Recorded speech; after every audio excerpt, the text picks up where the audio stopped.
Segera download Apa saja yang Quran disebut oleh Tadabbur, Al-Quran jika dia meraih tafsir kebaikan. dalam genggaman Contoh, Anda. bulan Ramadan adalah bulan Al-Quran.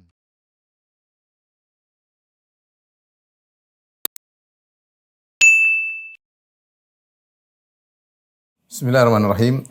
Assalamualaikum warahmatullahi wabarakatuh. Recording in progress.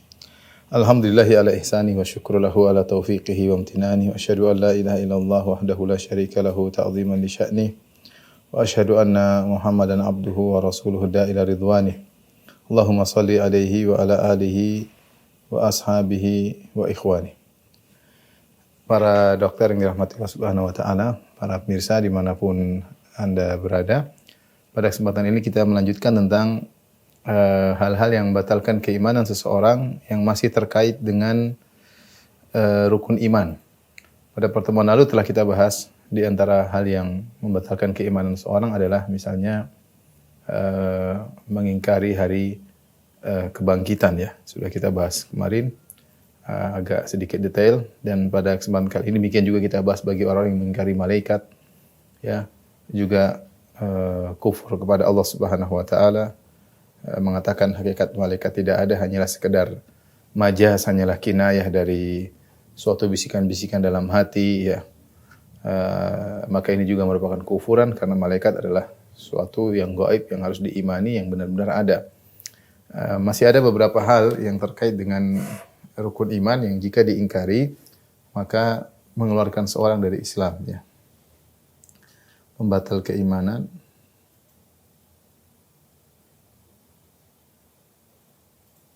Mengingkari sebagian rukun iman.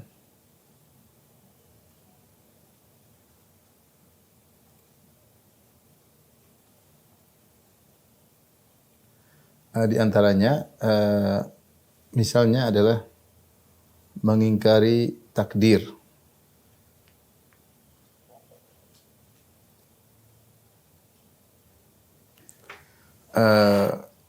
Siapa yang mengingkari bahwasanya Allah Subhanahu wa taala menciptakan semua ini dengan takdir, ditakdirkan sebelumnya, maka dia telah keluar dari Islam. Pengingkaran takdir ada dua secara garis besar ya.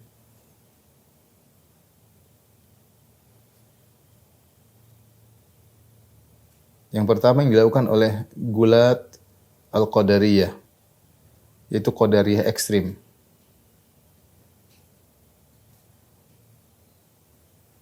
Apa kata mereka? Mereka mengatakan al-amru unuf.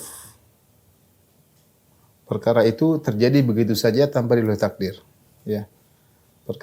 Perkara-perkara terjadi tanpa didahului takdir. Dan ini dikafirkan oleh para ulama.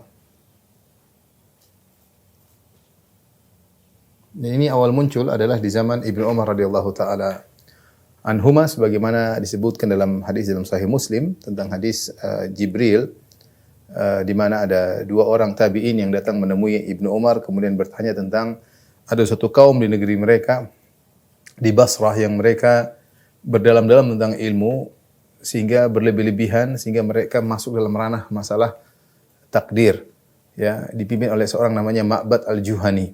Kemudian dia berpendapat setelah mengelola akalnya, ngotak-ngatik ayat-ayat dengan akalnya sehingga dia berkesimpulan bahwasanya semua terjadi tanpa didahului takdir.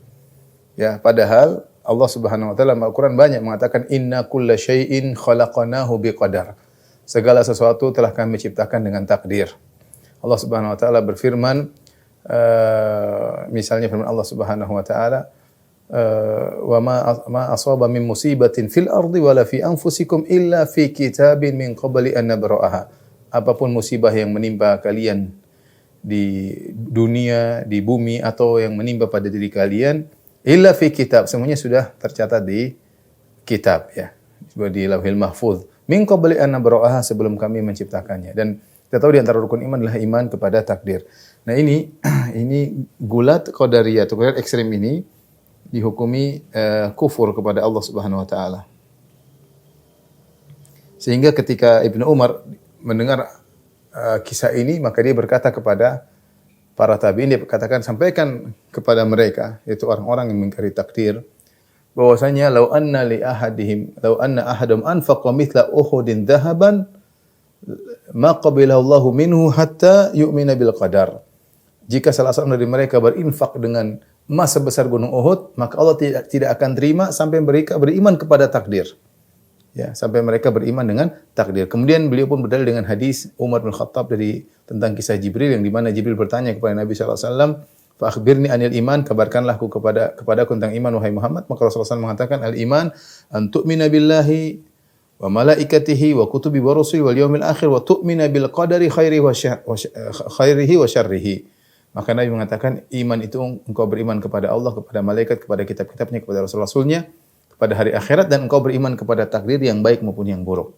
Sehingga barang siapa yang mengingkari takdir, maka dia telah kufur kepada Allah Subhanahu wa taala. Namun kita kaum muslimin jarang yang melakukan ini, alhamdulillah ya.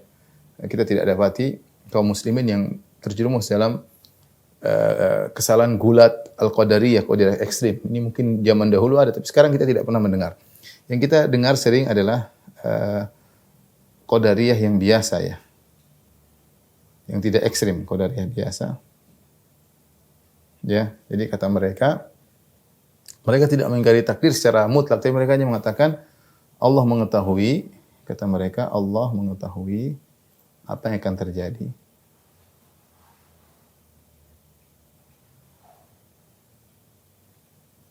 Yang akan terjadi. Namun bukan Allah yang menentukan atau menciptakan.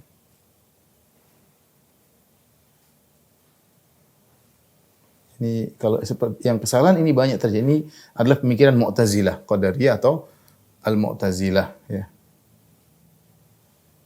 Jadi mereka mengatakan Allah Subhanahu wa taala hanya sekedar mengetahui, tapi bukan Allah yang mengeksekusi atau yang menentukan. Kita bilang tidak, bahwasanya yang benar Allah Subhanahu wa taala yang bukannya sekedar mengetahui, Allah juga yang mentakdir, Allah yang menciptakan segalanya. Jadi ini pembahasannya sudah kita bahas dalam masalah iman kepada takdir. Tapi yang ini tidak sampai kafir. Ini tidak sampai derajat kufur. Ini yang dibantah oleh Imam Bukhari dalam kitabnya Khalqu Af'alil Ibad, membantah pemikiran Al-Mu'tazilah Qadariyah, namun tidak sampai pada derajat kekufuran yang dikafirkan oleh para ulama yang model ini, gulat Qadariyah yang mengatakan bahwasanya tidak ada takdir. Allah tidak tahu sebelumnya, ya jadi perkara terjadi tanpa didahului oleh takdir, ya, yaitu Allah tidak mengetahui sebelumnya. Allah tidak mengetahui sebelum terjadi. Ini kalau ini kafir kepada Allah Subhanahu wa taala. Tapi ini di antara kekufuran terkait dengan iman kepada takdir. Tapi berikutnya di antara hal yang menyebabkan kekufuran terkait dengan al-iman kepada para nabi. Kedua, iman kepada para nabi. Di antara praktek-praktek atau keyakinan-keyakinan yang menjadikan seorang keluar dari Islam jika dia mengingkari sebagian nabi, ya. Jika mengingkari sebagian nabi.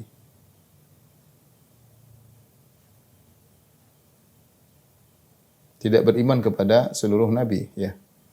Kita orang Islam mengatakan la nufarriqu baina ahadin mir rusulih. Kita tidak membedakan satu orang nabi pun dengan yang lain. Semua kita beriman. La nufarriqu baina ahadin mir rusulih. Kita beriman pada seluruh nabi yang Allah sebutkan dalam Al-Qur'an, yang Nabi ceritakan dalam hadis-hadisnya, kita beriman seluruhnya adalah utusan-utusan Allah Subhanahu wa taala. Oleh karenanya yang mengingkari sebagian nabi maka tentu kufur kepada Allah. Contoh seperti orang-orang Yahudi yang mengingkari Nabi Isa, ya. Contoh Yahudi mengingkari Nabi Isa. Nabi Isa alaihissalam. Kemudian misalnya Nasara, sebaliknya Nasara mengingkari Nabi Muhammad sallallahu alaihi wasallam.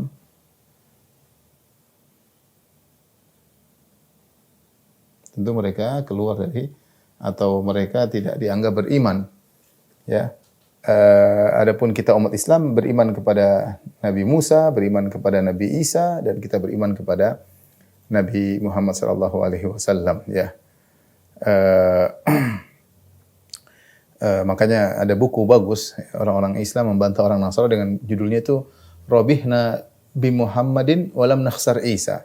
Kita beruntung beriman kepada Nabi Muhammad dan kita tidak rugi dengan kufur kepada Nabi Isa. Kita orang Islam beriman kepada Nabi Isa alaihissalam. Kita beriman Nabi Isa adalah hamba yang mulia, Nabi yang sangat mulia, tapi dia bukan seorang anak Tuhan, bukan seorang anak Tuhan. Jadi di antara bentuk kufur kepada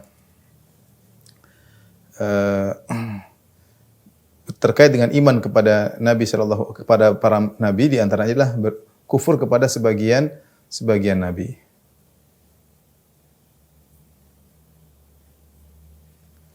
Taib. Selanjutnya di antara bentuk kekufuran kepada nabi adalah mengingkari Nabi Muhammad sebagai nabi terakhir.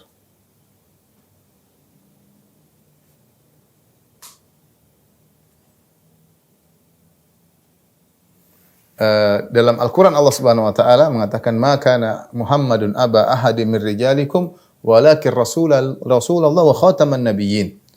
Muhammad bukanlah ayah dari salah seorang dari kalian, tapi dia seorang rasul. Kemudian kata Allah, "Wa khataman nabiyyin, wa khataman nabiyyin." Penutup para nabi.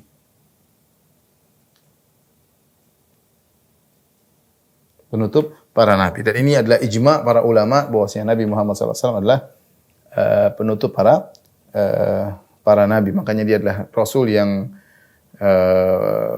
diutus kepada seluruh umat manusia karena dia adalah penutup para nabi. Dan dalil dari hadis juga banyak. Rasulullah SAW mengatakan, "Wala nabiyya ba'di," tidak ada nabi setelahku. Ya. Demikian dalam hadis kata Rasulullah SAW, sayakunu min ummati thalathuna kadzabun kulluhum yaz'umu annahu nabi wa ana khatamun nabiyyin wa la nabiyya ba'di. Bahwasanya kata Nabi sallallahu alaihi wasallam akan ada dari umatku 30 orang yang ngaku sebagai nabi. Mereka pendusta 30 pendusta semuanya ngaku sebagai nabi, dan aku adalah penutup para nabi dan tidak nabi setelahku. Dalam hadis juga misalnya Rasulullah SAW melihat suatu bangunan yang indah, Rasulullah menggambarkan tentang para rasul tentang suatu bangunan yang indah, tapi masih ada satu tempat bata yang belum diletakkan, sehingga kuranglah indah rumah tersebut. Kata Nabi, "Fa'ana mawdi'ul labinah." Aku adalah tempat bata tersebut terakhir. Jadi rumah sudah indah, tinggal satu bata yang belum. Kata Nabi, "Fa'ana mawdi'ul labinah." Aku adalah tempat bata tersebut. Dengan dipasang bata tersebut, maka sempurnalah rumah tersebut, dan itu adalah bata yang terakhir. Nah, bentuk mengingkari Nabi Muhammad sebagai nabi terakhir banyak bentuknya. Bentuk-bentuknya di antaranya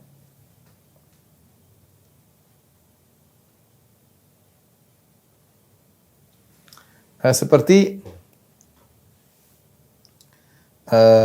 mengaku sebagai nabi baru.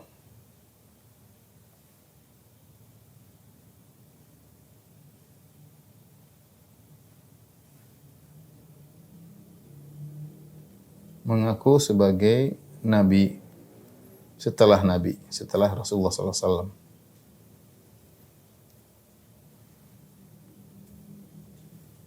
Setelah Rasulullah SAW. Dan ini sebagaimana tadi ini kalau mengaku ada setelah nabi, ada nabi yang baru, berarti membatalkan firman Allah, "Wa khatamun nabiyyin, wa khataman nabiyyin," penutup para nabi. Berarti kalau ada nabi baru, berarti nabi bukan penutup. Nabi bukan penutup. Maka muncullah nabi-nabi baru sejak di zaman Nabi SAW. Contoh siapa? Musailimah Al-Kadzab. Ya. Di antaranya Musailimah Al-Kadzab, ya, dari Banu Hanifah. Ini zaman Nabi dia sudah ada. Ya. Kemudian di antaranya seperti Al-Aswad Al-Ansi.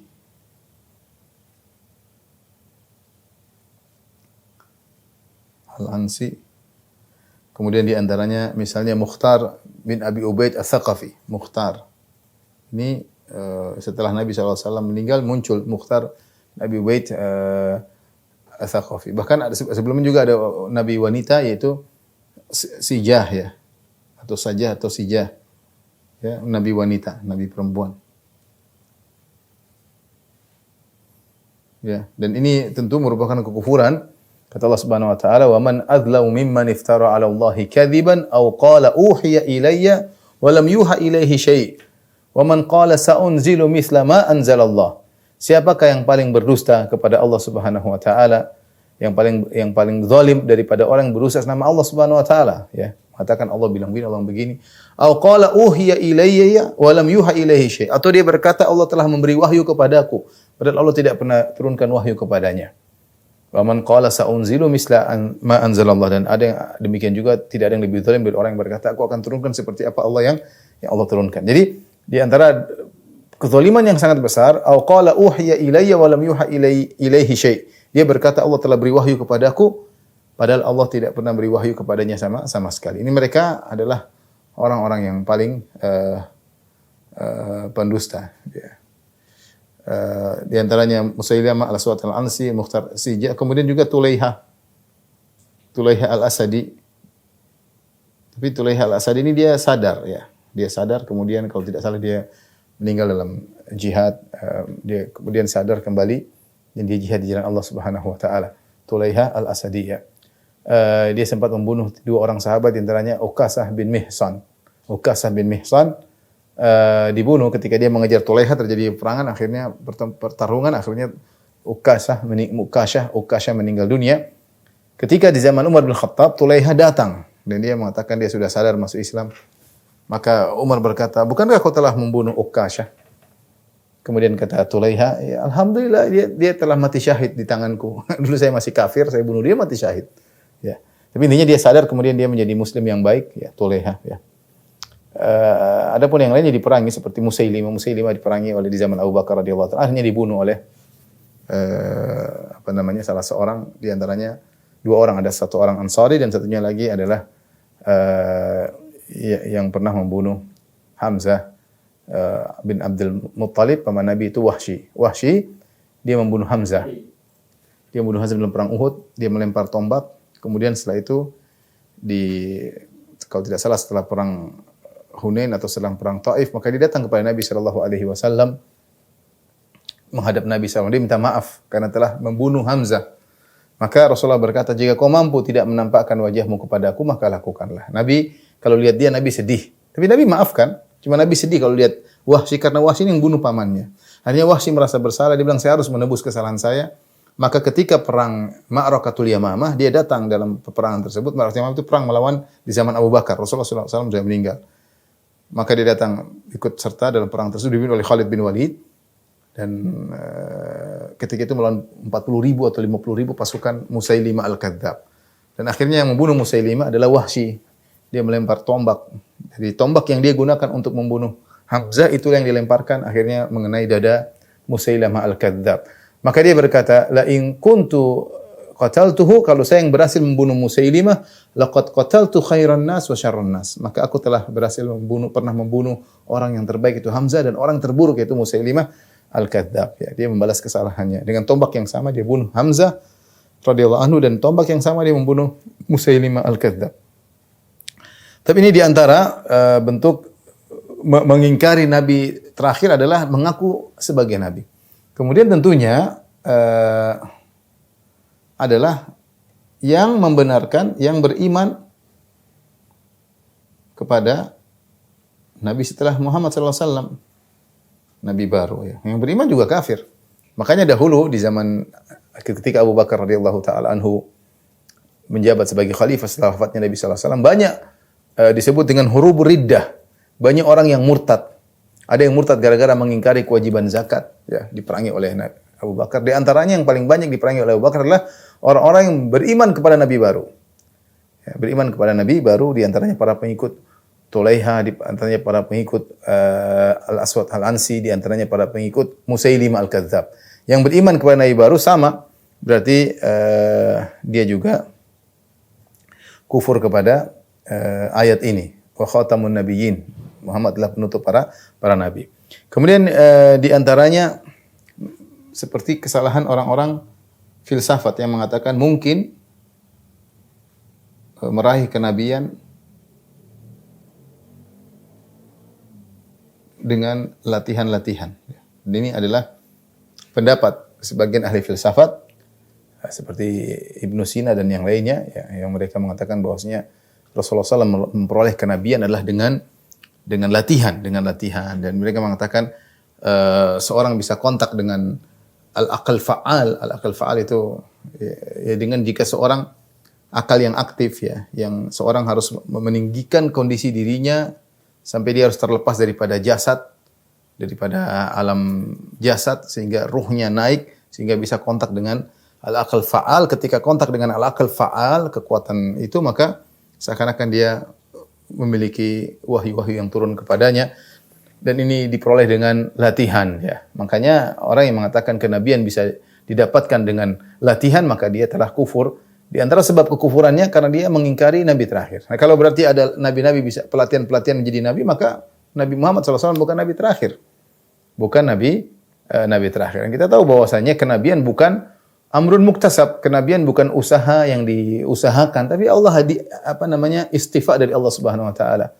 Allahu yastafi minal malaikati rusulan wa minan nas. Kata Allah Subhanahu wa taala, Allah yang memilih di antara manusia, Allah jadikan rasul-rasul. Bukan dia berusaha untuk jadi rasul. Ya. Ya Musa, inni istafaituka 'alan nasi bikalami wa birisalati wa bikalami. Fakhudh ma ataituka wa kum minasyakirin. Allah berkata kepada Musa, wahai Nabi Musa, sungguhnya aku telah memilihmu dengan berbicara kepadamu dan sebagai rasulku. Jadi Allah memilih. Tidak Nabi Musa ceritanya nongkrong di goa, kemudian apa. Kondisi Nabi SAW ketika menjadi seorang Nabi bukan juga dengan latihan, tidak. Tapi Nabi tiba-tiba hubbiba ilaihi al-khala. Rasulullah SAW setelah sering mimpi, tanda-tanda kenabian, maka dia senang bersendirian. Tapi dia bukan sedang mencari kenabian. Makanya ketika datang malaikat Jibril, Rasulullah kaget.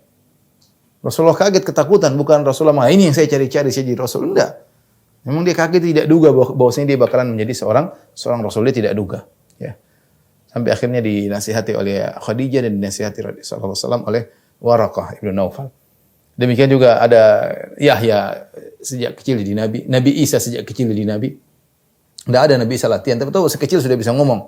Inni Abdullah atani al-kitaba wa ja'alani nabiyya wa ja'alani mubarakan aina ma kuntu wa awsani bis salati waz zakati ma dumtu hayyan, dan seterusnya. Tiba-tiba Nabi Isa masih kecil lagi digendong ibunya, dia berkata, sungguhnya aku adalah hamba Allah. Atani al-kitaba, Allah berikan aku Injil. Wa ja'alani nabiyyan, Allah jadikan aku seorang nabi. Sejak kecil sudah diangkat jadi nabi, tidak latihan-latihan. Jadi pendapat yang mengatakan bahwasanya kenabian bisa diperoleh dengan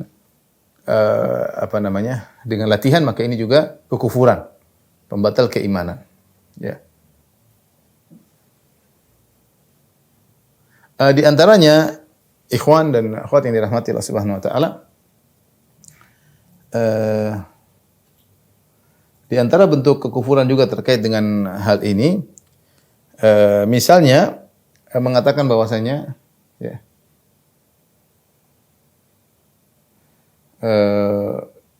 sebenarnya ini perkataan sebagian orang Syiah ya, Syiah yang gulat ya, yang ekstrim. Sebenarnya Ali yang jadi nabi. Tapi Jibril salah ya. Salah turunkan wahyu. Salah turunkan wahyu ya. Ini tentu kesalahan, berarti Ali kedudukannya seperti Nabi ya, dan ini salah ya. Kalau Jibril salah, nanti Jibril bisa benar suatu saat. Ini juga merupakan kesalahan, dan ini perendahan terhadap Nabi Muhammad SAW, seakan-akan dia Nabi yang salah. Padahal Allah telah mengatakan, Allahu a'lamu haitsu yaj'alu risalatah. Allah yang lebih tahu di mana dia meletakkan risalahnya. Ya, enggak mungkin Jibril salah ya. Allah mengatakan Jibril adalah muta'un thamma amin, bahwasanya malaikat Jibril adalah malaikat yang amin, terpercaya. Kemudian di antara bentuk ini juga ya,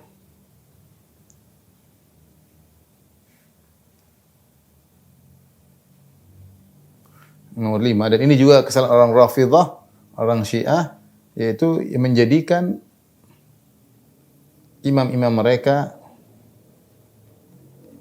yang 12 orang ya, yang 12 orang kedudukannya seperti Nabi.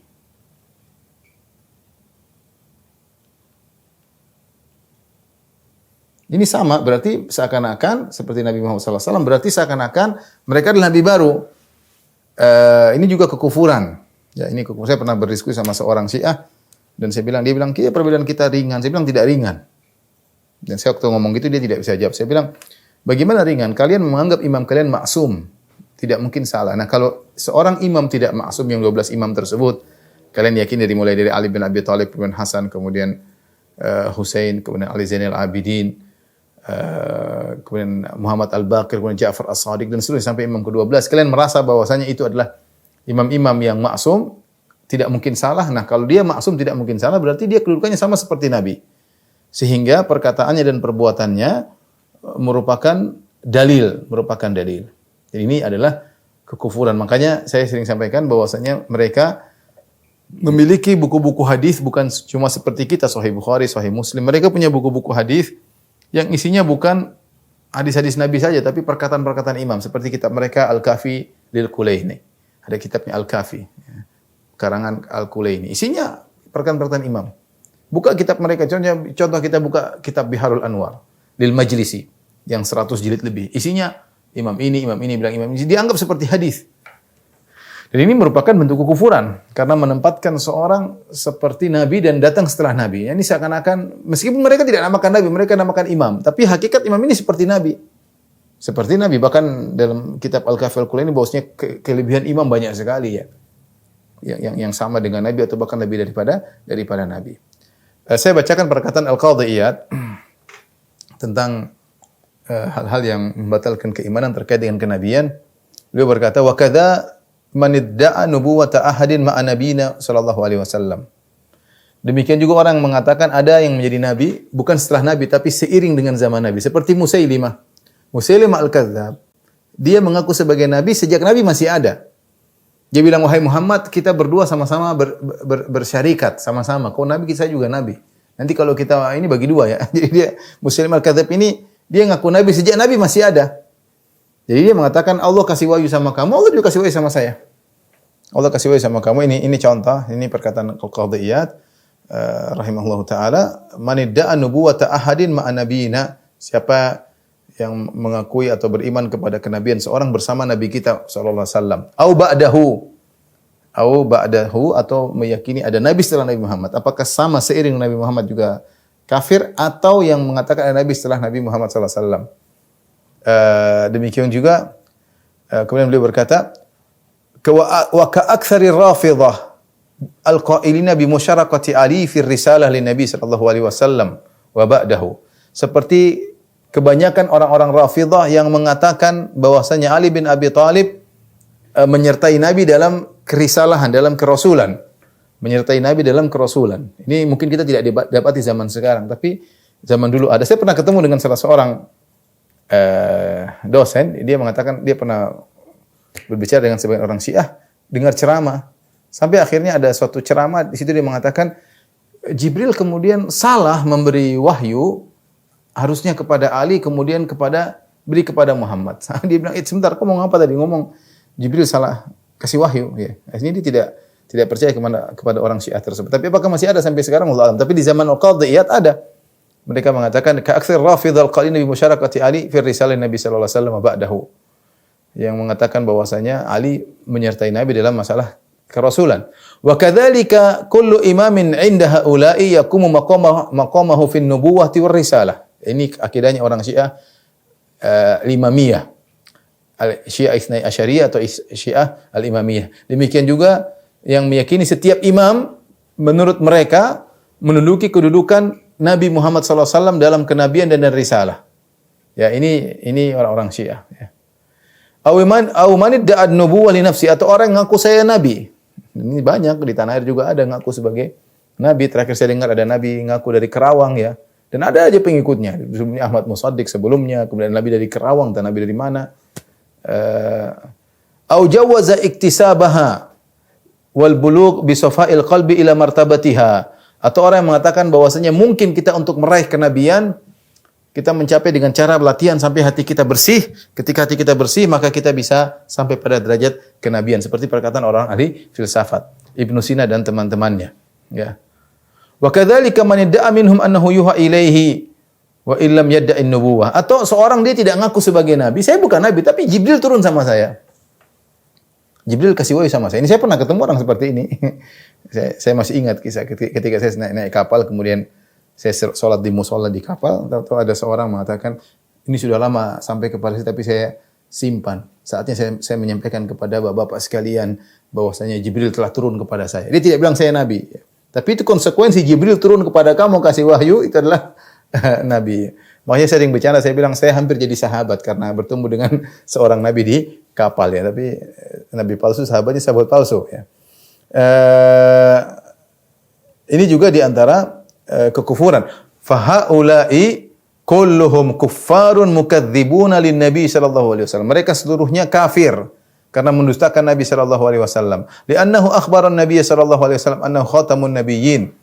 Karena Nabi sallallahu alaihi wasallam telah mengabarkan beliau adalah nabi yang terakhir.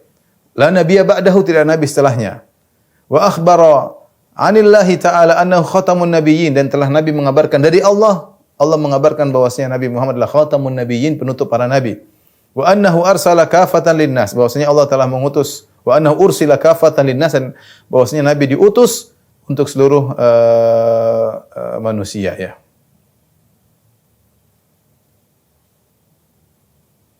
Jadi ini di antara hal-hal bentuk-bentuk pengingkaran terhadap Nabi sebagai nabi yang terakhir yang kita sebutkan, ada 1 2 3 4 5 model kekufuran. Taib. Masih ada satu lagi. Tolong dia. Sudah? Taib, yang berikutnya di antara pembatal keimanan,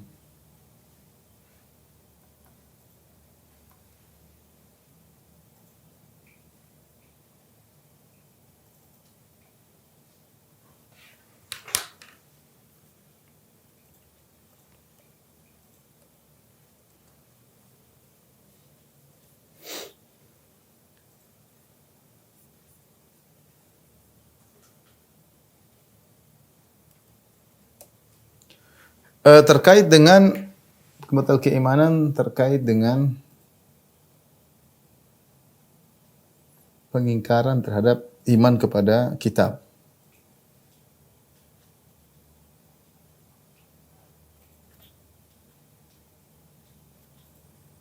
Iman kepada kitab-kitab suci. Ini juga ada beberapa bentuk, di antaranya seperti mengingkari, pertama, mengingkari sebagian kitab suci. Enggak boleh. Kita harus beriman kepada qul amantu billadzi katakanlah aku beriman kepada Alkitab yang Allah turunkan ya. Sebagian kitab-kitab suci ya. Kita tahu kitab suci ada beberapa. Suci misalnya yang sampai kepada kita, suhuf Ibrahim. Setiap rasul ada yang mengatakan selalu membawa kitab suci. Suhuf Ibrahim, kemudian Taurat Musa. Ada yang mengatakan suhuf Musa, Taurat atau bukan, ada khilaf, tapi Tauratnya Musa adalah kitab suci. Kemudian Zaburnya Daud. Kemudian adalah Injil Isa alaihissalam. Kemudian Al-Quran Muhammad. Quran Muhammad sallallahu alaihi wasallam. Nah, siapa yang mengingkari sebagian daripada ini maka dia kufur. Contoh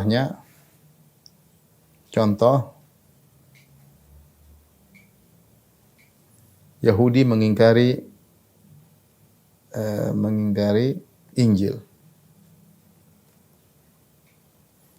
Yahudi mengingkari kenabian Nabi Isa alaihissalam, di antaranya karena Nabi Isa mengotak-ngatik sebagian hukum Taurat. Ya, Nabi Isa memansuhkan sebagian hukum Taurat. Ya, kata dalam Al-Quran Allah berkata, Nabi Isa berkata, "Wali uhilla lakum ba'dalladzi hurrima alaikum." Aku akan menghalalkan sebagian perkara yang diharamkan kepada kalian. Itu ada hal-hal dalam Taurat yang dimansuhkan oleh Nabi Isa. Ini membuat mereka tidak beriman. Banyak hal yang membuat mereka tidak beriman kepada Nabi Isa. Di antaranya Nabi Isa menolak mengotak-atik Taurat dengan mengatakan ada sebagian dari Taurat mansuh. Akhirnya mereka tidak beriman kepada Injil. Tidak beriman Nabi Isa, tidak beriman kepada Injil. Contohnya Nasara tidak beriman kepada Al-Quran karena tidak beriman kepada Nabi Muhammad SAW. Adapun kita beriman dengan semua kitab-kitab, namun kita tahu bahwasanya Taurat dan Injil telah mengalami distorsi, mengalami perubahan dan yang lainnya ya. Kemudian di antara bentuk kekufuran terkait dengan Al-Quran ya.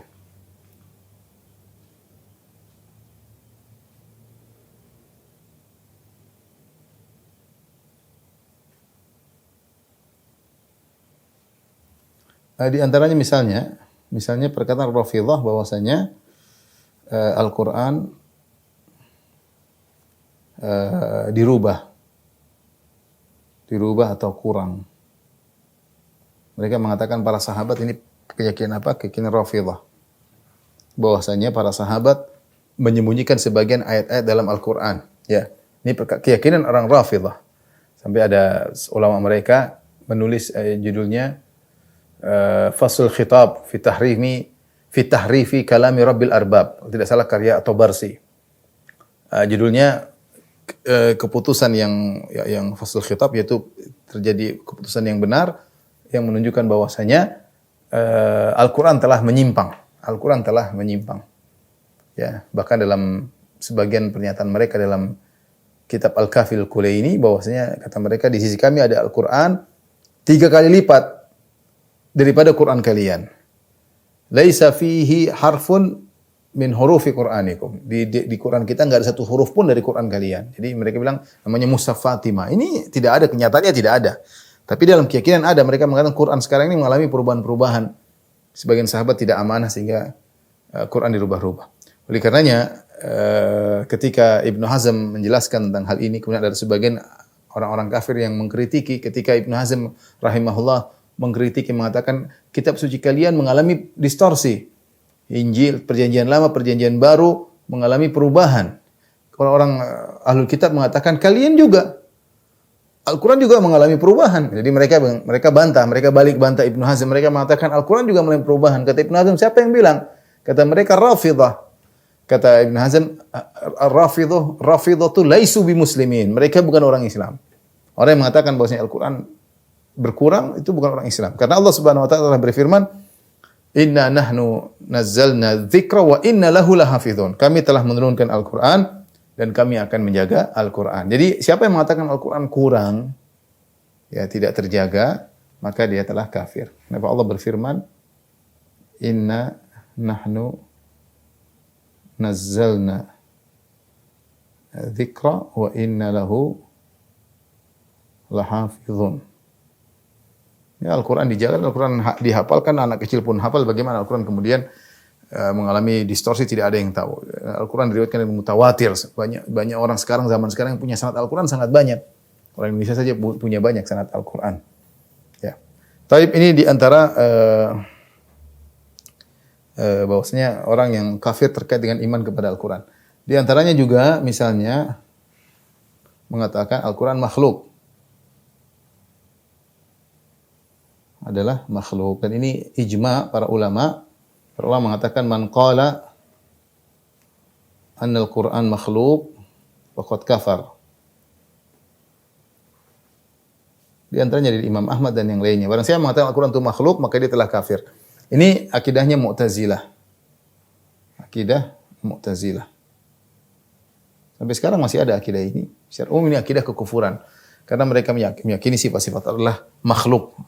Kita bilang enggak, kalamullah adalah sifat Allah. Sifat Allah bukan makhluk. Sifat Allah sama seperti melihat, mendengar, kehidupan, kemudian sifat-sifat Allah banyak. Ilmu, kudrah, di antaranya berbicara. Allah punya sifat berbicara. Dan itu bukan makhluk. Sebenarnya mereka mengatakan Al-Quran adalah pembicaraan Allah, dan pembicaraan Allah adalah makhluk. Karena menurut Mu'tazilah, sifat-sifat semuanya makhluk. Ini sudah kita bahas dalam masalah Tauhid al-Asma wa Sifat ya. Karena mereka punya logika, orang Mu'tazilah ini mengatakan bahwasanya Allah itu zat doang, zat yang ada di zaman azali, tidak bersama dengan sifat. Sifat-sifat adalah makhluk. Kalau kita mengatakan sifat-sifat juga adalah qadim, azali, berarti kita mengatakan Tuhan berbilang. Jadi mereka membayangkan zat terpisah dengan sifat. Yang qadim, yang azali cuma zat, sifat-sifat tidak, sifat-sifat ini makhluk belakangan. Karena kalau mereka mengatakan sifat-sifat ini azali, seperti zat Allah, maka kata mereka berarti syirik, berarti Tuhan ada berbilang. Kita bilang Tuhan 3 saja kafir seperti Nasara, apalagi kita bilang sifat-sifat Allah adalah qadim azali. Jadi mereka menolak. Mereka memang sifat-sifat Allah adalah zat. Adalah zat di antaranya kalamullah, firman Allah Subhanahu wa taala. Adapun kita Ahlussunnah mengatakan Allah azali beserta dengan sifat-sifatnya. Sejak zaman azali Allah Subhanahu wa taala sudah melihat, sudah mendengar, sudah bisa berbicara. Allah Subhanahu wa taala berilmu, berkudrah, beriradah. Bukan zat terpisah daripada sifat. Ini hanyalah khayalan yang mereka namakan dengan zat mujarrad. Dan ini terpengaruh dari akidah para filsuf Yunani. Ini pembahasan khusus pernah saya jelaskan. Tapi intinya ini adalah kekufuran. Ini adalah kekufuran. Dan ini sempat ramai di zaman Khulafa al-Abbasiyun, di zaman Al-Ma'mun, kemudian Al-Mu'tasim, kemudian Al-Wathiq atau Al-Mutawakkil, dan akhirnya para ulama banyak yang disiksa gara-gara tidak mau mengatakan Al-Quran itu makhluk. Kemudian Ibnu Hazm juga menyebutkan di antara kekufuran, ini perkataan Ibnu Hazm, dia mengatakan yang menyatakan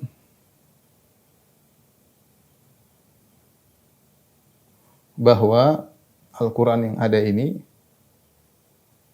hanyalah hikayat, hanyalah ibarat atau hikayat dari firman Allah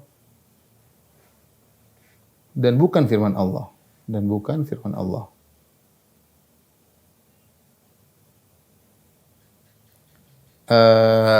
Ini adalah akidahnya Kullabiyah dan Asy'ariyah. Ini akidahnya Kullabiyah, Asy'ariyah, ya. Ini menurut Ibnu Hazm ini adalah akidah yang merupakan kufuran, karena kelaziman daripada akidah ini sama, ini kelazimannya sama seperti akidah Mu'tazilah, bahwasanya Al-Qur'an yang ada yang kita baca ini adalah makhluk. Saya sudah pernah sampaikan bahwasanya orang Asy'ariyah meyakini Allah Subhanahu wa taala itu berbicara tanpa suara, tanpa huruf, tanpa apa-apa. Adapun mereka mentakwil firman Allah, wa kallamallahu Musa taklima. Allah telah sungguh-sungguh berbicara dengan Nabi Musa, kata mereka Allah tidak berbicara.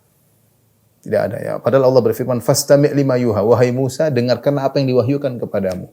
Dan terlalu banyak dalil bahwasanya Allah Subhanahu berbicara dengan malaikat, dengan Nabi Musa dan yang lainnya. Tapi kata mereka, logika mereka mengatakan Allah itu harus statis, dan statis itu menunjukkan tidak boleh ada pembicaraan. Namanya pembicaraan itu tidak statis. Allah bilang begini, Nabi Musa bilang gini, Allah jawab begini. Namanya tidak statis, tapi ada dinamis dan berubah. Itu bukan sifat Tuhan. Mereka terjebak dengan subhatnya Aristoteles dan Plato dan Plotinus yang mengatakan bahwasanya Tuhan itu harus statis, karena Tuhan sudah di puncak kesempurnaan, maka tidak boleh dinamis. Sehingga mereka mengatakan firman Allah tanpa suara, tanpa huruf. Ini dibantah oleh para ulama tentunya. Kalau tanpa suara, tanpa huruf, terus apa ini Al-Quran? Al-Quran ini kan isinya huruf. Kata mereka ini bukan firman Allah. Firman Allah itu ada namanya kalamun nafs. Al-kalamun nafsi itu bahasa jiwa. Bahasa jiwa di mana Allah Subhanahu wa taala berbicara dengan suatu pembicaraan yang sejak azali tidak pernah berubah, tanpa kata-kata, tanpa suara.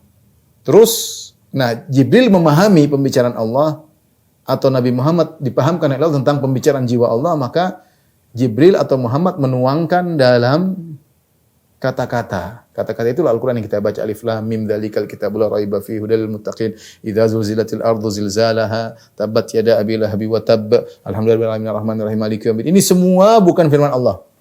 Ini hanyalah hikayat atau ibarat ungkapan dari bahasa jiwa Allah. Sederhananya begini, seperti ada orang bisu, dia ada bahasa, dia punya pembicaraan dalam jiwanya.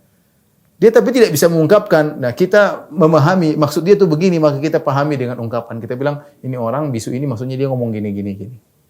Kita memahami. Tapi bukan ngomong, kita ngomong ini bukan ngomong dia. Itu hanya makna ibarat dari bahasa jiwanya orang bisu tersebut. Ini sederhananya. Nah, Ibnu Hazm mengatakan pemahaman seperti ini merupakan kekufuran karena melazimkan Al-Qur'an di depan kita ini bukan firman Allah.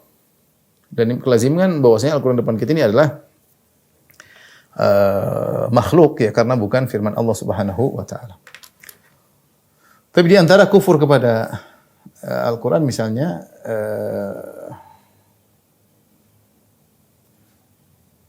adalah kufur kepada atau mengingkari satu ayat saja.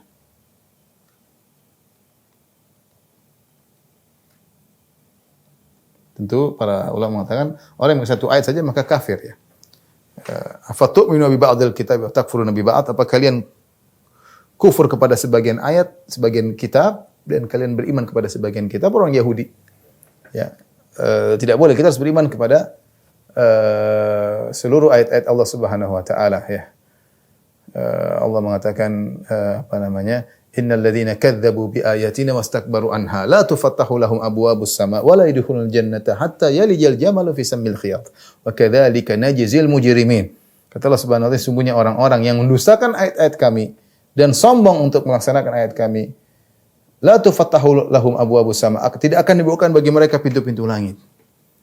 Wala yadkhulunal jannah, dan mereka tidak bakalan masuk surga hatta yalijal jamalu fi sammil khiyat, sampai ada onta masuk dalam lubang jarum. Kalau ada onta bisa masuk dalam lubang jarum, baru mereka bisa masuk surga. Ini ungkapan kemustahilan, karena enggak mungkin onta dimasukkan dalam lubang jarum. Kecuali lubang jarumnya digedein. Tapi ini jarum kecil, onta besar gimana mau dimasukkan dalam lubang jarum? Onta adalah hewan paling besar yang dilihat oleh orang-orang Arab ya, sehingga dijadikan pepatah hatta yalijal jamalu fi samil khiyat, sampai onta bisa masuk lubang jarum, maksudnya kemustahilan. Menunjukkan orang yang mendustakan satu ayat saja, tidak percaya ayat ini.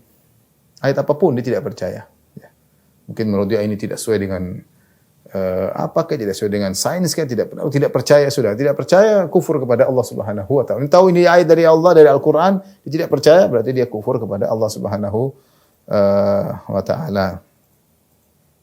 Taib ini para dokter yang Allah Subhanahu wa taala yang bisa kita sampaikan pada kesempatan kali ini.